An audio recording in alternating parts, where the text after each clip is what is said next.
The Evolutionary Tango, Why We Play Games in Love and Lust. Unraveling the ancient dance between desire and deception, and why it's so darn hard to find someone who's cut the crap. Welcome back, dear listeners, to another episode of Information for Life, insights and ideas to navigate your world. Today we're diving into the murky waters of human relationships, the old tales of love and lust, the two L's that make the world go round, or at least make it a lot more interesting. But why do some guys act like complete douchebags to get laid? And why do some women pretend to be helpless to attract a man?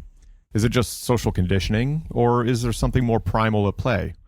Buckle up, because we're about to explore the evolutionary underpinnings of these behaviors. Section 1. The douchebag phenomenon. Why some men act the way they do. The archetype and its persistence. The classic douchebag. You've met him, or at least you've heard of him. He's the guy at the bar who thinks negging, a tactic involving backhanded compliments or light insults, is a legitimate flirting strategy. But why does this behavior persist? It's not just because it's easy, it's because it's effective enough to be self-perpetuating.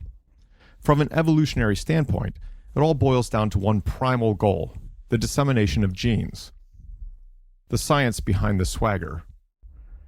Research has delved into the psychology and evolutionary biology behind such behaviors. According to a study by Conroy Beam, Goetz, and Buss, 2016, what predicts romantic relationship satisfaction and mate retention intensity is not just the fulfillment of mate preference, but also the discrepancies in mate value. In simpler terms, men who display overconfidence or arrogance might be signaling their fitness or value to potential mates. This is a risky strategy, but as the saying goes, fortune favors the bold. The caveman connection. This isn't just a modern phenomenon.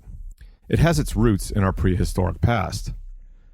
Von Ruden and Yesi, 2016, showed that men's status and reproductive success in non-industrial societies were influenced by factors like subsistence methods and marriage systems.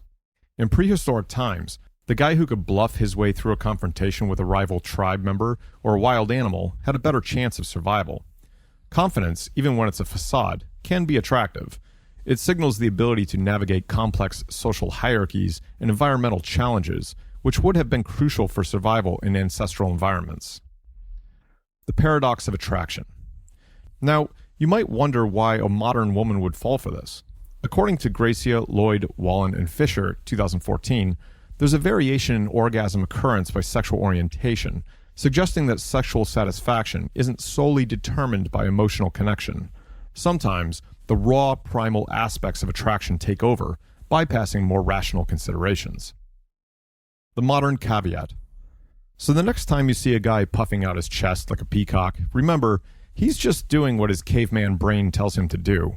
Except now, instead of fending off saber-toothed tigers or rival tribes, he's trying to score your number or swipe right on your profile. It's the same game, just with updated rules and a different playing field. Section 2. The damsel in distress. Why some women act helpless. The timeless archetype. On the flip side of the douchebag phenomenon, we encounter the damsel in distress. This is an age-old trope, one that has been immortalized in literature, film, and social interactions. The batting of eyelashes, the feigned helplessness. Why do some women still resort to these tactics? The evolutionary underpinnings. From an evolutionary perspective, displaying vulnerability can trigger protective behaviors in men. According to a study by Conroy Beam, Goetz, and Buss in 2016, romantic relationship satisfaction and mate retention intensity are influenced by the fulfillment of mate preferences and value discrepancies. In simpler terms, showing vulnerability can be a way for a woman to assess a man's willingness to provide and protect, which, in a world fraught with dangers, would have increased the likelihood of offspring survival. The biological imperative. This behavior is not merely a social construct, but has biological roots. In ancestral environments, a woman who could elicit protection and resources from a man had a better chance of ensuring her offspring would reach adulthood. This is not to say that women are biologically determined to act helpless, but rather that the behavior can be understood as part of a broader reproductive strategy. The complexity of modern interactions.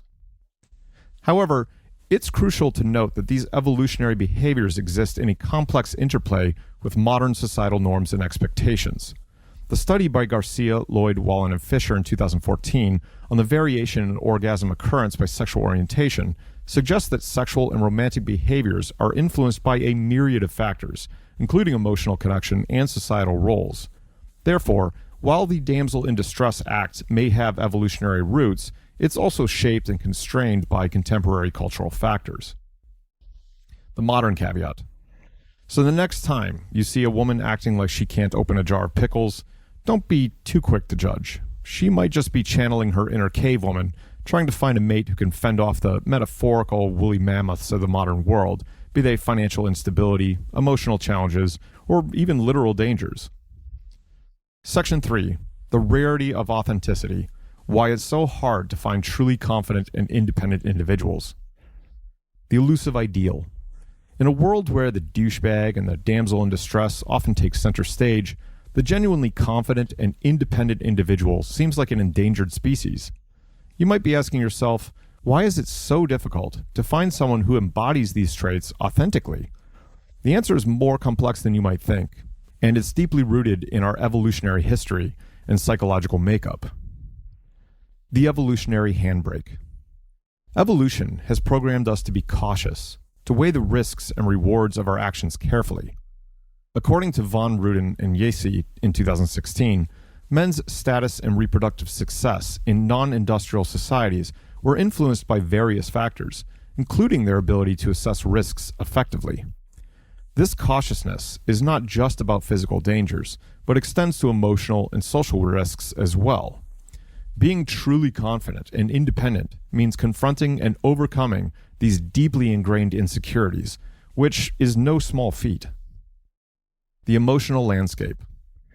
The journey to authentic confidence and independence is fraught with challenges. It's akin to swimming upstream in a river teeming with emotional piranhas. These quote-unquote piranhas could be past traumas, societal expectations, or even our own self-doubt. Sure, you might make it to the other side, but you are likely to sustain a few bites along the way. The paradox of preference. Adding another layer of complexity, Conroy, Beam, Goetz, and Buss in 2016 found that romantic relationship satisfaction and mate retention intensity are influenced not just by the fulfillment of mate preferences, but also by discrepancies in mate value. In other words, even if you are genuinely confident and independent, finding a compatible partner involves navigating a maze of mutual preferences and perceived value, which can be emotionally exhausting. The orgasmic dilemma.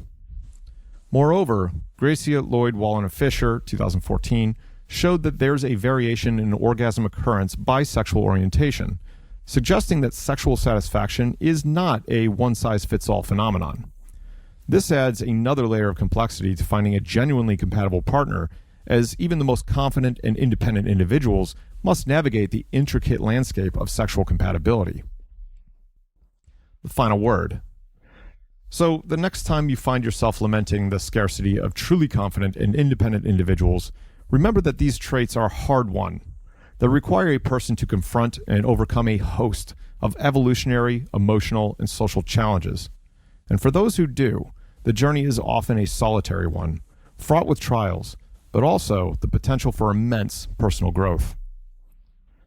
Section 4. The complex tapestry of human relationships. A journey worth taking. And there we have it, folks. A deep dive into the perplexing yet fascinating world of human relationships, all backed by science and a dash of humor, I hope. We may not have all the answers, but we've certainly got plenty of questions worth asking. After all, the journey to understanding is a never-ending one, and that's what makes it so incredibly rewarding. As we wrap up this exploration into the enigmatic behaviors that often characterize modern datings and relationships, it's clear that the landscape is far from simple. From the swaggering bravado of the classic douchebag to the calculated vulnerability of the damsel in distress, these archetypes persist because they tap into deep-seated evolutionary drives and psychological mechanisms. But let's not forget the rare gems, the authentically confident and independent individuals who defy these stereotypes. Their scarcity is not a mark against human nature, but rather a testament to the difficulty of the journey towards genuine self-actualization.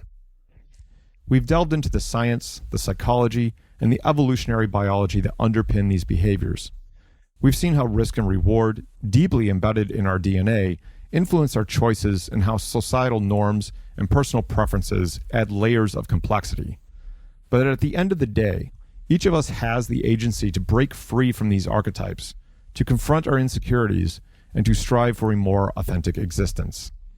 So, whether you're navigating the dating scene, entrenched in a long-term relationship, or happily single, remember that the quest for authenticity is a journey worth taking. It's fraught with challenges, yes, but also ripe with opportunities for growth, for connection, and for finding joy in the beautifully complex tapestry that is human interaction. Thank you for joining us on this episode of Information for Life, Insights and Ideas to Navigate Your World. Until next time, keep questioning, keep growing, and most importantly, keep being you.